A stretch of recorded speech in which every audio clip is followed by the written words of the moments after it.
জি গাও এগুলো আমরা এটা কেমনে কি আপু? এটা হচ্ছে আমাদের প্রজেক্টের নাম হচ্ছে extension of integrated farming with Ecophoenix. Ecophoenix হচ্ছে এটা হচ্ছে ইকোফিনিক্স হলো এক ধরনের চাষ পদ্ধতি যেখানে কিনা মাছ এবং গাছ উভয়ই একই পরিবেশে চাষ করা যায়। এক্ষেত্রে আমরা মাছকে বেশি গুরুত্ব দিচ্ছি। আমরা মাছ হচ্ছে তার যে বিষটা প্রয়োগ করে সেটা হচ্ছে তার সেখান থেকে পুষ্টি উপাদানগুলো পানির মধ্যে ছড়িয়ে পড়ে এবং আমরা এই একই পানি যেহেতু এখানে ব্যবহার করতেছি সেক্ষেত্রে এখানেও সেম সেই পুষ্টিগুণগুলো রয়েছে।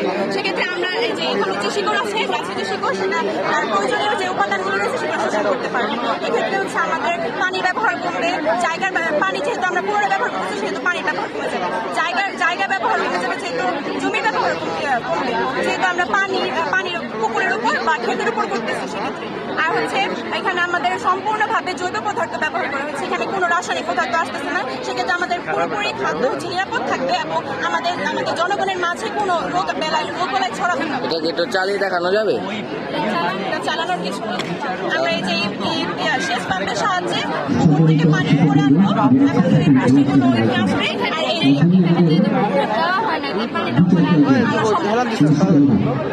আর ওইটা ভাইয়া এটা কি জিনিস? অটোমেটিক ফায়ার ফাইটার রোবট দেখানো যাবে? দেখানো তো আগুন ধরায় দেখাইতে হবে, জন্য এটা একবারই করতে চাইছি, কিন্তু পুরা প্রক্রিয়াটা বলতে পারি। প্রক্রিয়াটা হলো এটাতে চালায় দেওয়ার পর রোবট সামনে আগাইতে থাকবে। সামনে 3টা সেন্সর আছে, যেই সেন্সরগুলো তার সামনে 120 ডিগ্রি পর্যন্ত যে কোনো অবজেক্টের তাপমাত্রা অবজার্ভ করতে পারবে। তো নির্দিষ্ট তাপমাত্রা যে বেশি তাপমাত্রা যদি ও দেখে সাথে সাথে ওখানে থেমে যাবে এবং কিছুতে ওয়াটার ট্যাঙ্কে পানি পড়া শুরু হবে। সেই পানিটা ততক্ষণ পড়বে যতক্ষণ না ওই আগুনটা নিভে যায় এবং এই সেন্সরে নির্দেশ আসে যে তাপমাত্রা কমে গেছে। যখনই তাপমাত্রা কমে যাবে এই অটোমেটিকভাবে পানি পড়া বন্ধ হয়ে যাবে এবং গাড়িটার সামনে আগানো শুরু করবে। ধন্যবাদ। হ্যাঁ বুঝতে পেরেছি।